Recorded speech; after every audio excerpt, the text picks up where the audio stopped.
सातवां सुख संतोषी जीवन। अभी वैसे इस सुख को सबसे लास्ट में रखा गया है, लेकिन है ये इतना ही इम्पोर्टेंट जितना पहला है। लेकिन फिर लास्ट में क्यों? लास्ट में इसलिए रखा गया है ताकि ये जो अभी हमने 6 सुखों का एक संक्षेप में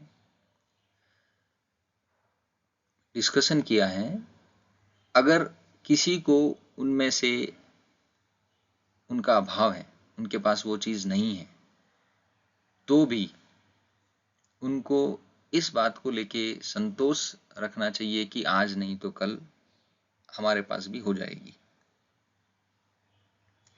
ये एक तरीके से सुख तो है ही है, लेकिन बाकी जीवन के जितने भी दुख हैं उन सभी का एक अचूक और सबसे इम्पोर्टेंट औषधि जैसा है। भगवान सभी के लिए सारी चीज़ें उपलब्ध नहीं करवाते।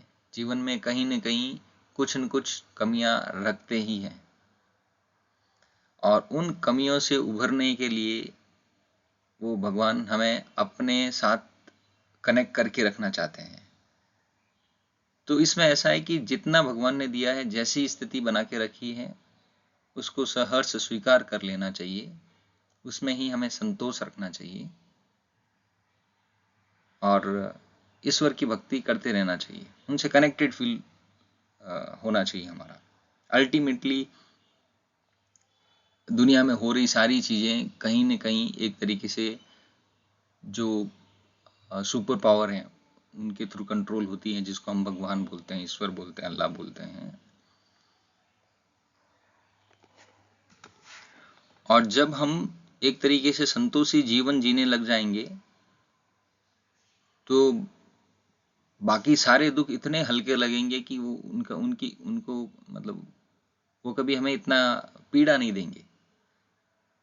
जैसे सपोज कोई ग्रस्त जीवन में, लेकिन उनके पास घर नहीं है, झोपड़ी में रहते हैं, कच्चे घर में रहते हैं, ऐसी जगह रहते हैं, लेकिन फिर भी उनको इस बात को लेकर स्वीकृत कर लेना चाहिए कि भगवान ने जैसा दिया है जो है उसमें ही संतोष रखें और निरंतर प्रयास करते रहें बाकी अन्य सुखों को प्राप्त करने के लिए। अभिलाषी और अपने सुख को प्राप्त करने के लिए दूसरों को नुकसान पहुंचाना, ये सभी कृत्य जीवन में कभी संतोष प्रदान नहीं कर पाएंगे।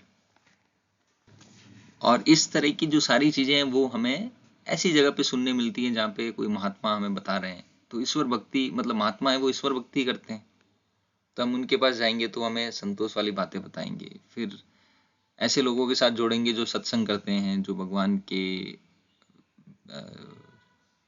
भगवान का स्मरण करते रहते हैं। इसके अलावा हमें अपने आप, क्योंकि हर एक इंसान के अंदर आत्मा है और आत्मा को परमात्मा से जोड़ने का जो कार्य है वो सिर्फ हम अपने आंतरिक रूप से कर सकते हैं। तो इसके लिए मेडिटेशन वगैरह करने से, इन तरीके की चीज़ों से हमें संतोष प्राप्त होता है, एक मानसिक शांति प्रदान होती है।